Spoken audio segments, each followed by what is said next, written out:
Welcome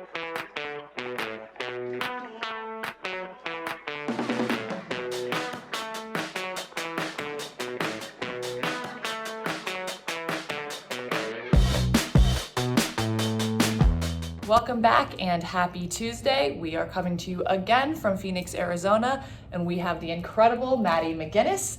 This week we're going to be talking all about the impact of design on user experience. So Madi, thank you for being with us today. Tell us a little bit about your background and what drew you to design to begin with. So my background, I've always been a really creative person. I loved arts and crafts when I was little, and then as I got older, I kind of, got more involved with the technology aspect of design and all the tools that are available. And especially now, there's so many different, programs that you can use for design and different ways to manipulate it. And that was something that I always found really interesting, was that the space keeps changing and there's always more. So as I kind of went through college, I realized more and more that that's the path I wanted to go down because I really liked how you could use design as a marketing tool to engage with a customer. Yeah, absolutely. And I, for one, can attest to your beautiful design, as you have done a lot of great work for me, and those incredible quote graphics you see all over my social. Madi had designed those, and we've had a lot of great conversations around that. So as you have now in your career shifted and looked much more deeply into financial services, where do you see design impacting that customer experience overall? Yeah, so a lot of it is behind websites and apps. The design in those, you have to have two different aspects of design. There's UI design, which is user interface, and then there's UX design, which is user experience. And that's kind of, what we've had conversations about, where if you don't have good UX, then the customer can kind of be lost in the site. And especially I've noticed a lot of websites in financial services, when I've gone and kind of looked at their pages for inspiration, even for our own website, you see really cool designs, but you don't know how to navigate them. And to me, it's almost like if you were to imagine a book, and that book's sitting up on the shelf and you see a really cool cover on it and the title's interesting, and maybe it's by an author that you've been interested in looking into, and you pick up the book and you're really excited to read it.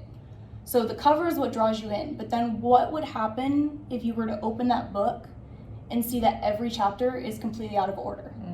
You're not going to be able to read it. I mean, you could go through and dig for chapter 1 and then 2 and 3 and try and figure out where they're all at, but that's going to take forever, and it's not going to be an easy, clean reading experience from start to finish. You'd have to be very motivated to read that book if you wanted to go around that way, and most likely you probably wouldn't go back to that author for another book.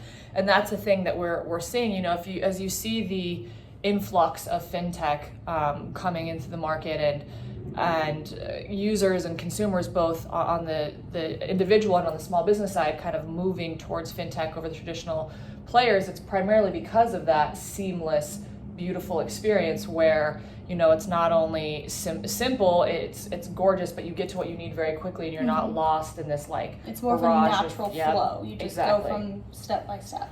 Exactly. So this is, related, and I know you and I have spoken about this a lot, but branding ties very closely within design. So tell us a little bit more about your thoughts on how important it is to have consistency in branding, or where you've seen there really hasn't been that. Yeah, for sure. So with branding, a brand is more than just your logo, your color scheme, what fonts you use. It's really your identity and the identity of a company. So think of it as a fingerprint almost. It's what defines you as a person, your fingerprint does, but then a logo and color scheme, font, all of those are elements that build the brand. They themselves are not the brand, it's the company and the company's identity that is the brand. And you look and you see a ton of companies and their brand identity isn't consistent across platforms. They might have, different looking social media than their website, and their physical print media might be even different.